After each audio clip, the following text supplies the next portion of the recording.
First things first, I'm appalled at what Liam Neeson said.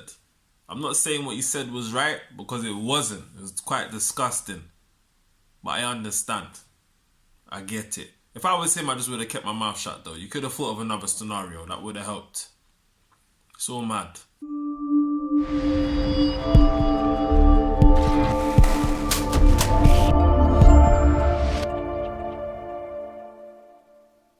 What's going on, people? Welcome to another episode of Filmy Thoughts.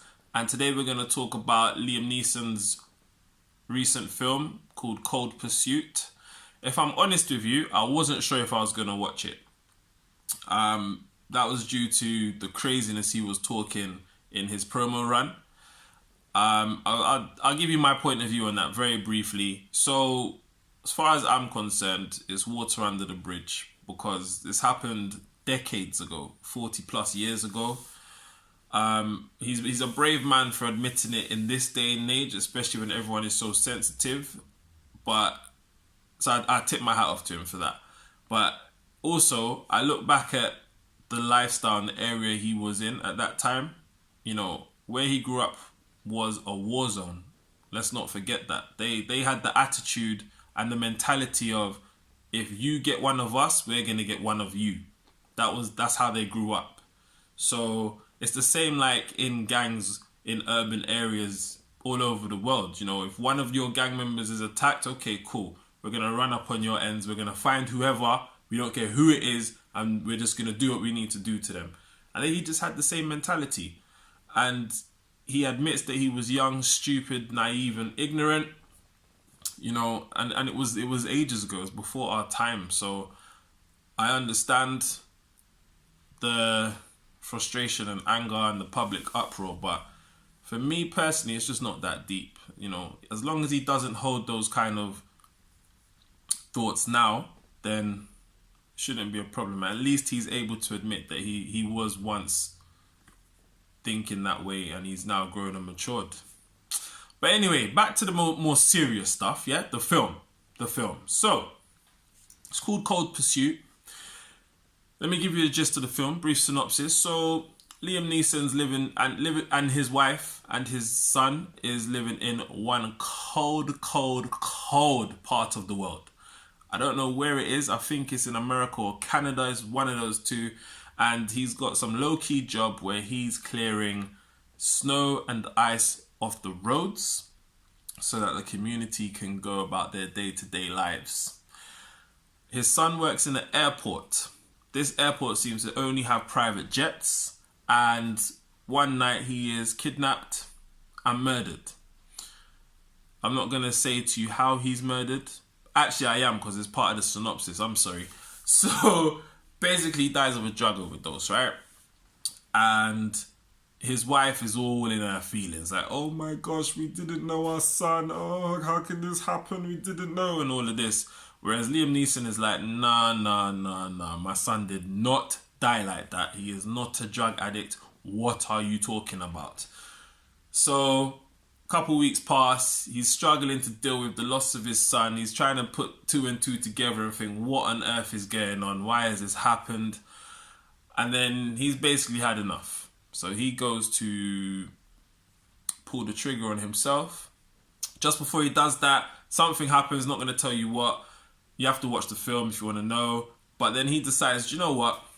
Nah, I'm gonna find the people who's responsible for this, and they're gonna pay for it. Not pay for it with time in jail. They're gonna pay for it with time 6 feet deep, yeah? Or in this case, in other places. Again, I'm not gonna tell you where or what, but let's just say they're not found for a while, yeah? Okay, so that's basically the gist of the film. There's no love story in this film. There's only one love story, which isn't a real love story, and that is the love Liam Neeson had for his son and the fact that he is now fueled with vengeance because of what's happened to his son. That's as much love as there is in this film. That's it. It is a brutal film. There's a lot of deaths in this film, right? A lot. Which I liked. I can't even lie. I liked it. It was good. I like to see that stuff. It wasn't action-packed, but there was a lot of death. There was teeth getting knocked out. You could hear the teeth leaving the jaw. the gum area, yeah, in a couple of these murders. It was crazy, you know, and it makes you just squirm. You just squirm a little bit, like, oh, I don't like that, but I liked it. It was good. The director, I don't know who the director was. I'm gonna research the director because if he's got other pieces of art out, I'm gonna watch those as well and keep an eye out for him or her for future films. He was interesting.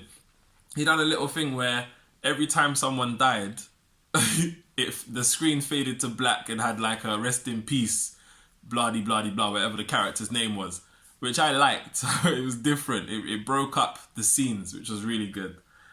And the only thing that I struggled with, maybe because I didn't get the humor, was the director tried to have some comedic factors to it, some comedy scenes that just didn't resonate with me, you know, and the room was quite full-ish and it didn't resonate with them either, apart from two people at the front that seemed to laugh at everything. I think they were drunk. I don't know. I'm just putting it out there. But yeah, when I left, I wasn't sure if I was feeling it, but now I'm talking to you guys about it. I actually thought it was actually pretty good. Yeah. I'm not sure if I would recommend you not going to the cinema for it though. Just thinking. I'd give it a 3.5 out of 5. 3.5. It was okay. It was okay. It was a good watch. I liked the whole fighting thing, the whole, you know, blood and death. I was into that. So this film is pretty straightforward. You don't have to go in there with a thinking cap. You can literally switch off and just enjoy the spectacle in front of you. So that's a good thing. It is a bit of a long film though. I will say that. I believe it is just shy of 2 hours long.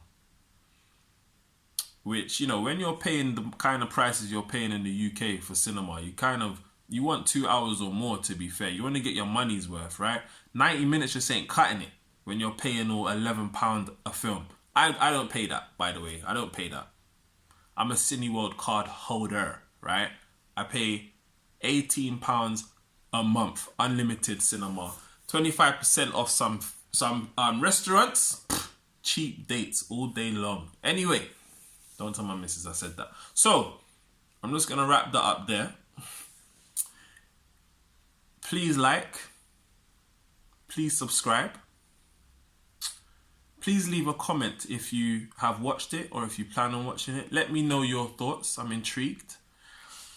Have a good morning, good night, good evening, good afternoon, good day. And I'll see you on the next video. Take care.